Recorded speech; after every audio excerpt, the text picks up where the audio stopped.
Hi. We are going to talk about we're going to do the Cozy Christmas book tag. Now, there are a couple of different ones. I'm going to do two this week. The first one that I'm going to do, though, was created by Art over at Art Bookshelf Odyssey, over at Bookshelf Odyssey. If you haven't watched him, he's got some great stuff, especially around Jane Austen July and Victober time. He does a lot of content. He's got like a podcast feel to him, but he also gets some great author interviews. He did one with Mimi Matthews a while back, which was really spectacular. So highly recommend Art. But he took the Cozy Christmas book tag and he turned it into something based on film props. So everything I'm going to show you is a book, but it's, oh, Lola, no. Did you just see the tree move? Lola, no. The tree just moved. She was spinning the tree. Okay.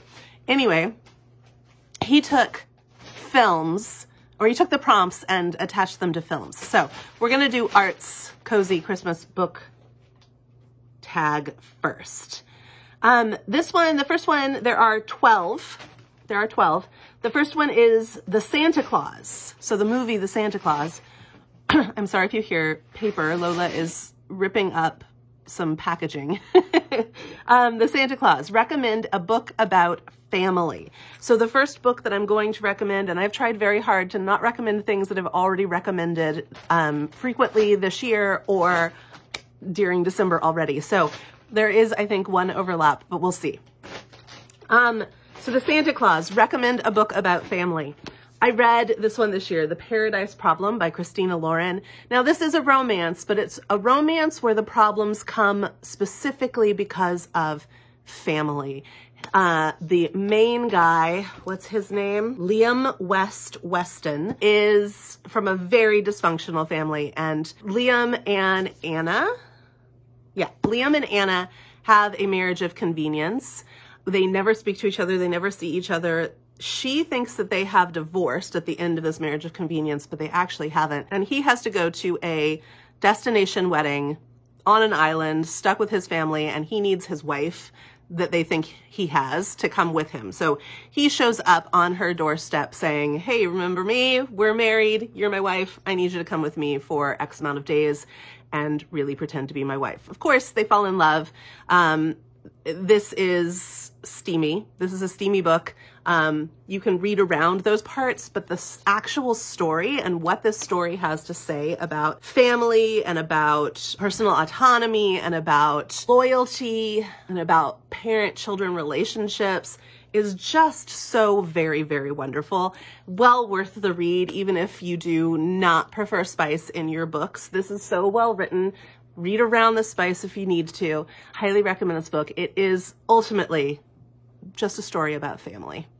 Then we have The Grinch. Recommend a book about the redemption of an unlikable character.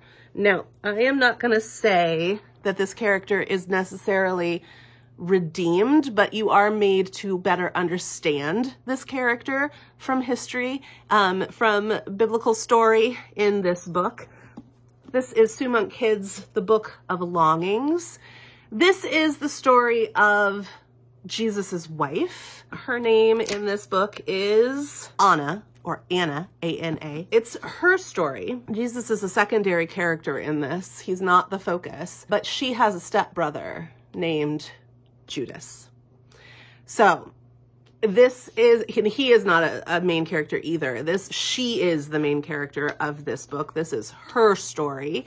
But it also includes how she loses her husband, Jesus, how Judas gets to the point where he betrays his brother-in-law. It's very, very well told. This is not in any way a Christian book, but it is not in any way an anti-Christian book either. If you have a Christian faith, I think you can read this. If you don't have a faith or if your faith is different, I think you can read this and really enjoy this as a story, well-researched and well-told. It is ultimately the story of women in this time period. And Sue Monk Kidd has a really wonderful author's note in the end about why she chose to write the character as the wife of Jesus. And I think that that will answer a lot of your questions. So love this book. Not necessarily a redemption arc, but a greater understanding arc. The Polar Express. Recommend a book about travel. So I read Susan Branch's A Fine Romance, Falling in Love with the English Countryside this year. This is the best book about travel I've ever read, and I love books about travel. In this, she basically shares her handwritten journal with little trinkets and pressed flowers and photographs and drawings of her trip to England. She and her second husband go by, it's the story of how they fall in love as well, but they go by ship to England. They get a car and then they go and they visit all of these special places, author places mostly. And it's such a delight to read this. It makes you want to get on a ship. Even if, like me, you don't want to get on a ship. I don't like water that I can't see the bottom of. So if she can make me want to get on a ship, you know that this book is good. So highly recommend that. That's Susan Branch's A Fine Romance. Home Alone, a book about a character who faces a challenge on their own. I'm gonna recommend Liza Nash Taylor's In All Good Faith. Now, this is the second in a series. The first is called Etiquette for Runaways. That one features one of the characters in this book. That one features the character of May. But in this one, May has returned to the United States from Paris, and she is married, and she's trying to, it's right after the Great Depression. She's trying, or it's in the midst of the Great Depression. It's after the stock market crash. She's trying to keep the family business afloat. Things are very hard. And she's working through this, and it kind of feels like she's doing it all by herself. There's also another character, 16-year-old Dorrit Sykes, named after the character Little Dorrit. Their lives are going to intersect and intertwine. Dorrit's mom dies. They are Christian Scientists, and she doesn't seek medical help, and she passes away. And so Dorrit and her father are trying to survive. He's a mechanic, and he's going to go to the March on Washington. It is a fascinating book with so many intricate historical details. The writing in this is exquisite. It's perfect. It's a perfect balance of description and plot. There's really wonderful character development. I read this in December or January of, I want to say 2021, and some of the scenes in this still stay in my mind so very, very vividly and clearly. Highly recommend this. Really, really wonderful writing. The Hallmark Christmas Movie. Recommend a book you find cozy. So I've pulled way back to a book that I have loved for decades. This is a classic and you've probably read it, but if you never have, you should. That is Kate DiCamillo's The Tale of Despereaux. This is about a valiant mouse and a cast of characters. He's in love and he's trying to win the love of a princess named P. And I haven't read this in a very long time. I'm due for a reread, but I highly recommend this. I find this book to be so incredibly cozy for adults and children alike. It makes a great read aloud. Next is A Christmas Story. Even though I've given this movie a couple of chances, I can't enjoy it. Recommend a book that you didn't like the first time and try to reread it a second time. Did you like it better the second time around, or did you still DNF it? So I love A Christmas Story, but Art apparently does not. I just finished a book that I've tried to read 3 previous times and could not get into, DNF'd every time. And that is A Court of Thorns and Roses by Sarah J. Maas. For whatever reason, this time I picked it up. I picked it up because a friend at work gave me this copy of this book as a gift. And I was like, okay, I'm going to give it one more try. Picked it up, and for whatever reason, it worked this time. I was really, really into it. I loved it. I read it from beginning to end. Audible was just having a big sale for Black Friday, which lasted like a week. And all of the books were like $2.75 on Audible. So I quickly bought audio of all of the books.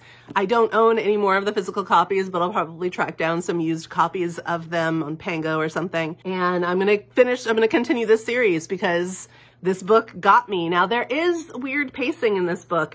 It starts interesting, and then it loses me when we get to, what is it, the spring kingdom, the summer kingdom court, the spring court. When we get to the Fae court, it loses me because it gets so repetitive and so boring. And I never got to the part with the tests and the trials. I didn't even know that part existed. And so finally, when I got there on this read, I was like, oh, wow, this should have started way earlier in the book. So there's like this super interesting part, then this real big lull, and then this super interesting part. And I got through it this time. I got through it this time, and I really loved it. I really enjoyed it. So that's a little sneak preview of my wrap up for the month of December. That is definitely a book that I thought that I would never go back to, that I did and loved. Took 3 tries though. National Lampoon's Christmas Vacation. Recommend a book that makes you laugh. So this is a series. This series always makes me laugh, never fails to make me laugh. I talk about it a lot on my channel because Sophie Kinsella is one of my favorite authors. But Sophie Kinsella's Confessions of a Shopaholic, this entire series makes me laugh from beginning to end. They do get ridiculous near the end. The Christmas book, the last one I believe in the series, I don't think she'll be writing anymore, but the last one in the series, or the most recent one in the series, is Christmas themed, and it's really, really a return to Becky Bloomwood and the character as she should be. The 2 books previous to that border on absurd. They border on absurd, but they still make me laugh. I still love them. This one is a gem, and just really, I love this series. I love it extremely much.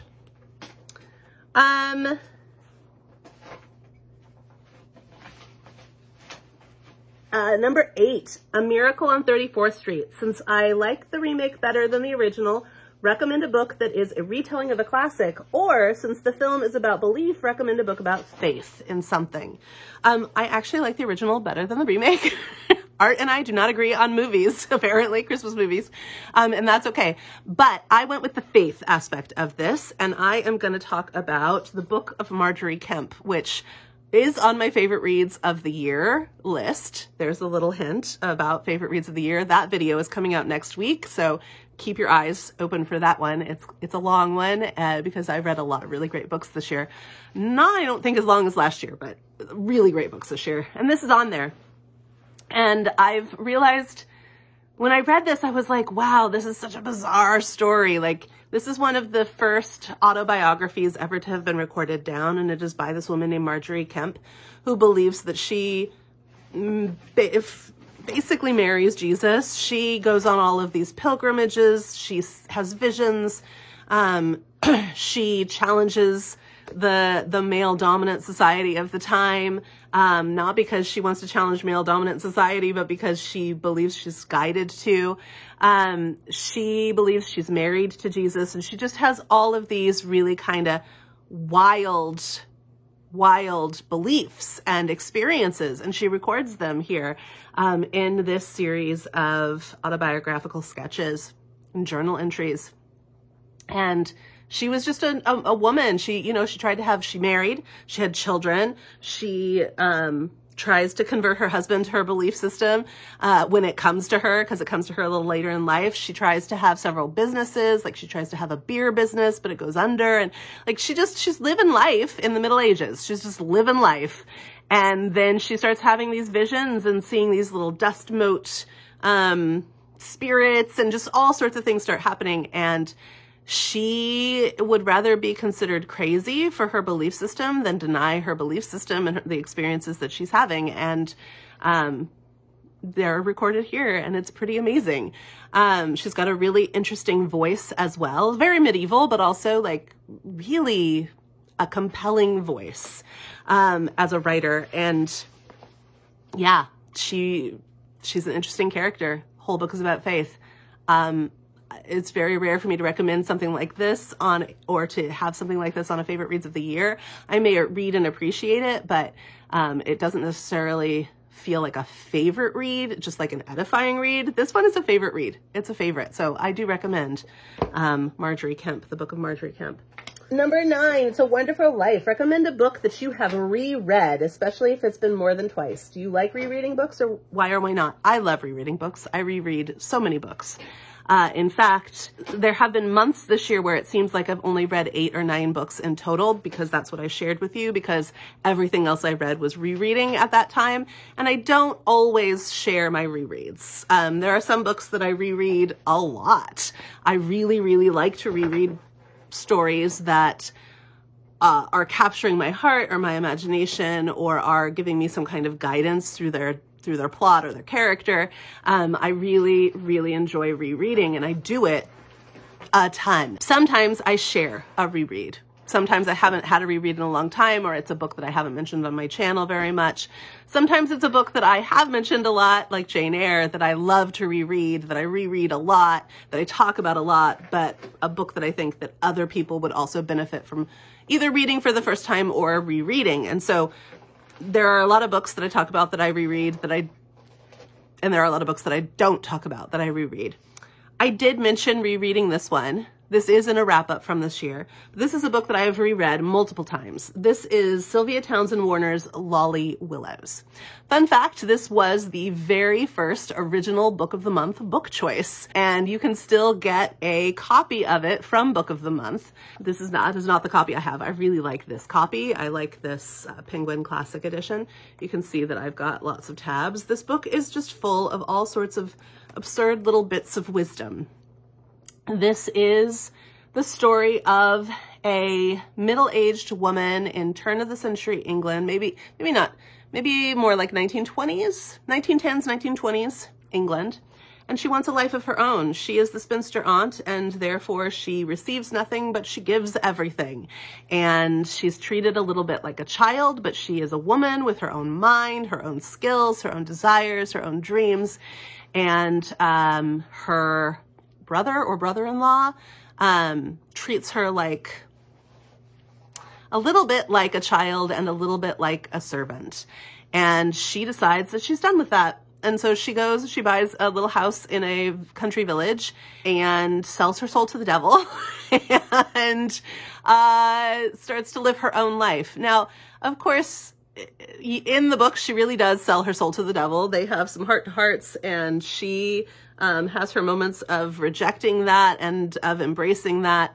What it's really about is A, the extremes to which a woman must go in order to have autonomy over their own life, and B, like how absurd it is that this is what she has to do in order to have her own life.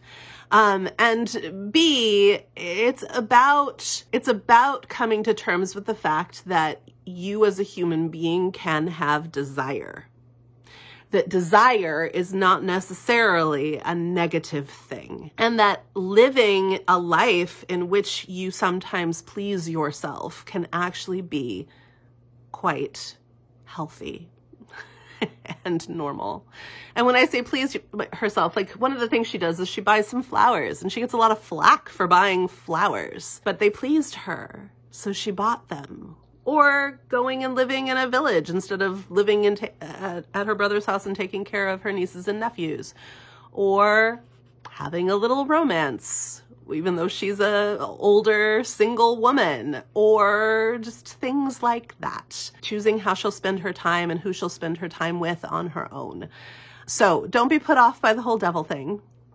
It's actually pretty insightful and pretty impactful, and a great little object lesson, even though in the book, she truly does sell her soul to the devil. Sylvia Townsend Warner writes some pretty wild things, and she had some pretty wild beliefs. Some of them are expressed here, but I think that anyone can and should read this book. Number 10, The Nightmare Before Christmas. Recommend a scary book. I read this one a couple of years ago. It has stuck with me very, very strongly. I read a lot of scary books. I like good horror. I like horror that is layered and has other meaning. I like it when horror is giving a physical embodiment to an internal, inexpressible fear that we have as being humans, and then tries to help the reader and the character in the book face that fear, overcome that fear by facing that physical manifestation of it. And that is what you have in Lone Women by Victor LaValle. This is such a wonderful book. It's so well written. It is a Western. It is about women homesteading, and the shadows and the baggage, literally, that they carry with them. The way that society kind of decides. It's a little bit like Lolly Willows, honestly. The way that society kind of tries to dictate who they are and who they can be and what they can have. And how sometimes that turns into a horror story. This does get very horror. It's very spooky, creepy, ghosty, and then it turns like bloody, and then it goes to like feel good. So I loved this. I really, really loved this book, but it does get a little bloody. And if that's not your thing, just be warned. Number 11, Elf. Recommend a holiday book. It can be a book about any holiday, not just Christmas. So here's another sneak peek about favorite books of the year and my wrap up for this year. This was the first book I finished in December. The Christmas You Found Me by Sarah Morgenthaler. This is going to be, regardless of it being a holiday themed book, this is a favorite read for me. This is the story of Guy and Sienna. Yes, of Guy and Sienna and Guy's 4-year-old daughter, Emma. Sienna, at the beginning of the book, has literally just that day signed divorce papers. And she's divorcing a kind of pushy, mean, manipulative guy. And her friend is very excited for her. They live in a small town in Montana. Her friend is very happy that this has finally happened. It's been a long time coming. And she puts a joke ad in the paper and online for a husband for hire. Guy needs to be able to prove economic solvency, financial solvency, to prove that he can afford, if his daughter, who has kidney failure, gets put on the list for a new kidney, he needs to be able to prove that he'll be able to pay for the treatments that accompany the preparation for that and the aftermath of that. And he currently can't prove that. He's a construction worker. He works odd jobs. He's having a hard time. And he's doing his best for Emma. He's raising her all by himself. The reason why that is gets told in the story. I won't tell you now. But he sees the ad in the paper and he just wants to get married for the for better insurance. And they meet. It's a joke ad. They meet. She's like, "Oh, I'm so sorry." He's like, "Oh, I totally get it." But then she goes home, she has to get her cow, she's feeling lonely, stuff happens, and she gives him a call, and she's like, "Hey, let's do this. You can be on my, let's get married. You can be on my insurance, and although I don't have liquid cash, I have this land, and the value of it is more than enough to prove that we will have the means, if needed, to cover her treatments." And so she realizes that they're living in a hotel. She has them move to her property. They live in her house. He ends up getting a job. She ends up taking care, like in town. She ends up being able to care for Emma. She falls in love with Emma. She falls in love with Guy. Guy falls in love with her. It's a beautiful, beautiful story. This book had me crying and crying and crying, and all in good ways. I really, really recommend this, not only as a Christmas book, but maybe just as generally a winter book. Although there are some definite Christmas references in this, it's more just a story of people being kind and found family and true love. And this is a wonderful book, a wonderful, wonderful book. Highly recommend this to everyone. I'll be sticking it in people's hands all year long. And then finally, A Christmas Carol. Recommend your favorite classic. And I couldn't get around it. I almost did Little Dorrit. I almost did a couple of other books, Little Women. But if I'm being completely honest, my favorite, we all know what I'm going to say, The book we're reading in January with Books Love Everyone Book Club, this is Jane Eyre. It is my favorite, and I feel no shame. I love this book. I love this book to the ends of the earth and back. I don't know how many times I've read it. So many times, probably 30, 40 times. I don't know. And we're going to read it together in January. So more to come about that next week in a video introducing our two picks for the month of January. Also opening up next week the Fable app book club so that we can start talking about it. And yeah, just we're reading this one and we're reading Praying with Jane Eyre, and it's going to be a real good time. It's going to be a real good time. I love that. I loved the books that I pulled together for that particular tag. So thank you to Art for that. Go check out his channel. He's amazing. I'll actually link him down below. And for now, let's go read.